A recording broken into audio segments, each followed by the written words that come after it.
Good morning, good afternoon, good evening to each and everyone, especially those at the other side of the world. There is no time and space between us, there is only this present moment, and we are one.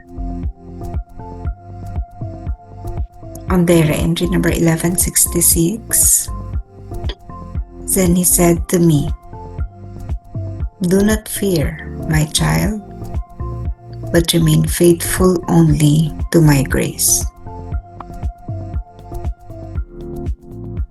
Pagkatapos ay sinabi niya sa akin, "Huwag kang matakot, anak ko. Ngunit manatiling tapat lamang sa aking biyaya." Alright, for those who are not able to watch or be part of yesterday's entry on 1165, ang kahapon kasi ang sabi ni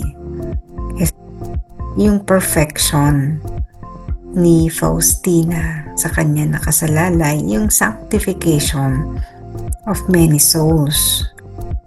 So ganun katindi yun, ganun kalaki yung mission or yung task ni Faustina. She needs to be serious in her perfection. Sainthood, no? Talagang kailangan niya magpakabuti, magpakabanal. Sapagkat kung hindi, maraming mga kaluluwa ang mapapariwara. Ibig sabihin, may mga souls, mga kaluluwa na naka-assign, kumbaga, no, quote-unquote, naka-assign sa kanya. At kapag hindi siya nagpakaayos, no, yung mga kaluluwa na under her wings, syempre wala rin patutunguhan.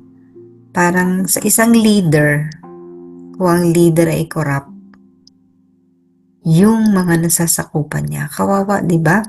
So, halimbawa, sa gobyerno, corrupt yung leader mo, corrupt yung mayor mo, halimbawa, no? Tayo yung mga taxpayers, tayo yung ninanakawan. So, yung pag-unlad na nararapat para sa atin, hindi natin natatamasa. Yung mga benepisyo na para sa mamamayan, hindi makakaabot kasi nga napupunta dun sa corrupt na pinuno. Kung kaya ganun kahalaga yung role o papel ng isang leader. So in this case, Faustina is the leader.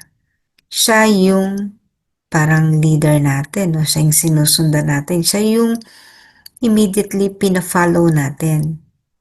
Although what we are following is of course Jesus, no? Pero sa pamamagitan or intercession ni Faustina, nakakarating tayo kay Jesus. Kumbaga, sa kanya, no? Siya yung nasa gitna. Dadaan muna tayo kay Faustina, dala-dala tayo ni Faustina. At ang ating mga kaluluwa ay magiging mabuti rin. Ano? Yung sanctification ng ating mga kaluluwa ay magiging makatotohanan kapag si Faustina ay nagpakabuti, nagpakabanal. At ganun nga ang nangyari sa kanyang buhay. Kung kaya tayo, maraming mga kaluluwa sa pamamagitan ng Faustina ang naligtas. Tayo ng mga sumusunod sa Divine Mercy Devotion and Message, no?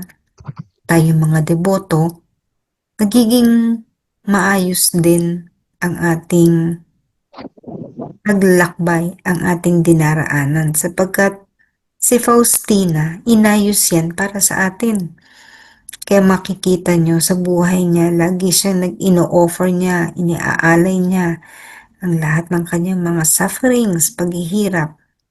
Niaalay niya para sa mga kaluluwa. Sapagkat alam niya na yung kanyang paghihirap makakabuti sa atin.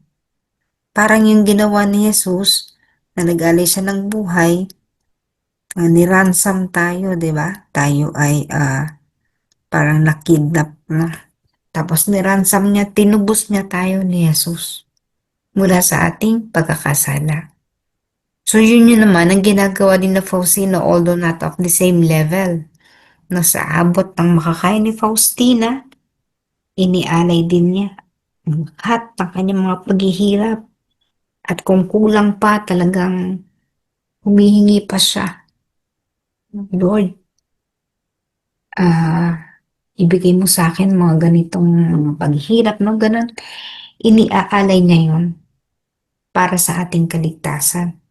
Yung mga kaluluwa na sa kanya nakasalalay. Kaya ganun siya kaseryoso sa mga paghihirap na kanyang nararanasan.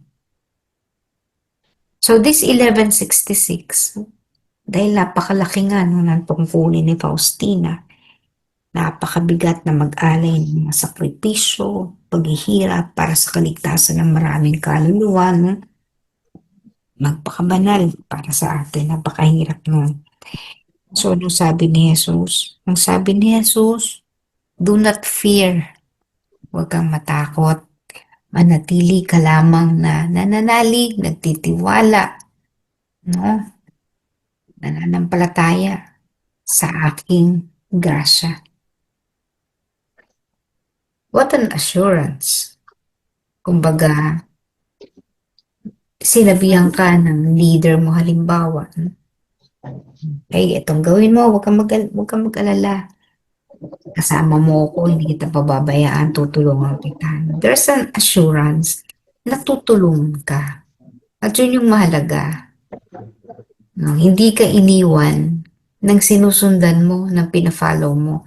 So in this case, it's between Jesus and Faustina. Sinigurado at sinisiguro ng ating Panginoong Hesus na lahat ng dadaanan niya, lahat ng mga pasakit, nandiyan ako. At ito ka nakita natin sa diary, di ba?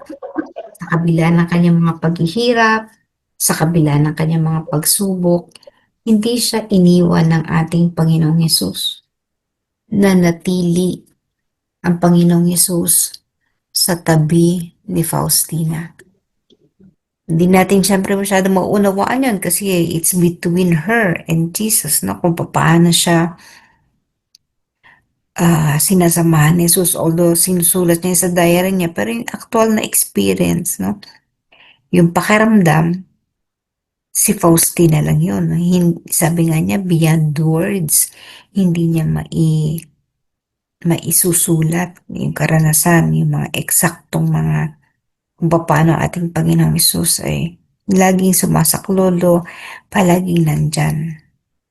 So nakita lang natin na ina-arrange lahat ni Jesus ang mga bagay-bagay, pero yung mga kung paano yung mga paghihirap niya ay dinadala siya ni Jesus talagang is between Faustina and Jesus. Hindi siya pinabayaan. So, dala-dala siya lagi ni Jesus, karga-karga, sa mga panahon na kailangan siyang kargahin dahil hining-hina na siya, dinadala siya ni Jesus, pinapasan siya ni Jesus. At kapag si Faustina ay malakas na, nandiyan naman si Jesus sa tabi niya, hindi niya napapansin, hindi niya nadarama ni Faustina, pero nasa likod lang si Jesus. Kapag nadapa, sumasaklolo ang Panginoon, nahawakan ng kanyang kamay, itatayo siyang muli. So, ganon ang ginawa sa kanya ni Jesus. Hindi siya pinabayaan. So, up to the last moment ni Faustina, si Jesus mismo ang sumunto sa kanya at isinama siya sa paraiso. Yun yung pinakamasayang oras sa buhay ni Faustina. Yung ganap niyang pakikipagkaisa sa Panginoon. Kasi yung union with God ni Faustina, malaging panandalian. But when she finally became one with Jesus, that was the happiest moment in her life. Masakit, no? Yung last minutes niya. Ibig sabihin, yung physical pain nandoon. Pero mapayapa naman, di ba? Ang sabi ng mga madre, maayos, no? Maaliwalas ang mukha ni Faustina nang siya'y namayapa. It was actually a proof that Faustina was able to unite with Jesus. At sa kanyang pagkamatay, Dala-dala pa rin niya yung kanyang responsibilidad. So magpahanggang ngayon, bagamat siya'y wala na sa kanyang katawang lupa, she's already in spirit. Palagi pa rin siyang nakagabay sa atin. Dahil yung kanyang pagiging banal, maraming mga kaluluwa ang hanggang ngayon, magpahanggang ngayon, ay patuloy na naliligtas. So ganon ang naging bahagi ni Faustina, at sa ating bahagi naman, meron din tayong sanctification sa sarili natin. We also need to strive for perfection sapagkat may mga kaluluwa na sa atin ay ini-assign. At yung mga kaluluwa na yan, magiging matagumpay din ang kanilang paglalakbay sa lupa kung tayo ay magpapakabanal din. No? So ang dala-dala natin sila, at kung saan tayo patungo, doon din sila napunta sapagkat sumusunod sila sa atin eh.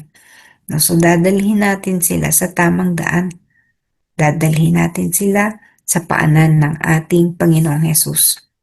Sa Divine Mercy, kaya nga tayo sa mga community, pumupunta tayo, nag-aakyat tayo ng Divine Mercy image sa mga bahay, dinadala natin ang mga kaluluwa ng mga pamilyang ito sa paanan ng ating Panginoong Hesus. At kapag yan ay pinagsawaan natin, o edi tayo na ang mananagot ngayon sa Panginoong Yesus, no? Yung mga pinanghihinaan at tuluyang nawawala. May mga accountability na rin sila kasi natutunan na nila eh, tapos nawala sila, no, nang hina. Di naman natin sila hinusgan, ang Diyos pa rin ang makakapaghusga sa kanila, no? Pero kapag tayo ay nawawala sa sirkulasyon, kapag tayo ay, sabi nga ay naglalaylo, no?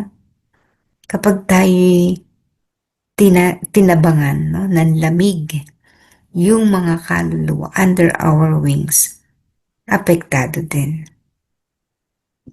Yun yung nagiging consequence. Hindi lang tayo ang nawawala, no, kundi mga kaluluwa na naka-assign sa atin ay naaapektuhan din. So let us continue to remain faithful to the Lord sapagkat at the end of our life here on earth, ang itatanong uli ng ating Panginoong Yesus, what have you done to the least of my brothers and sisters? Yun yung paghandaan po natin sapagkat ito ang dakilang araw kung saan makakaisa natin siya. Magiging karapat dapat ba tayo sa kanyang pagmamahal? Yun ay nakadepende sa ating performance dito sa lupa.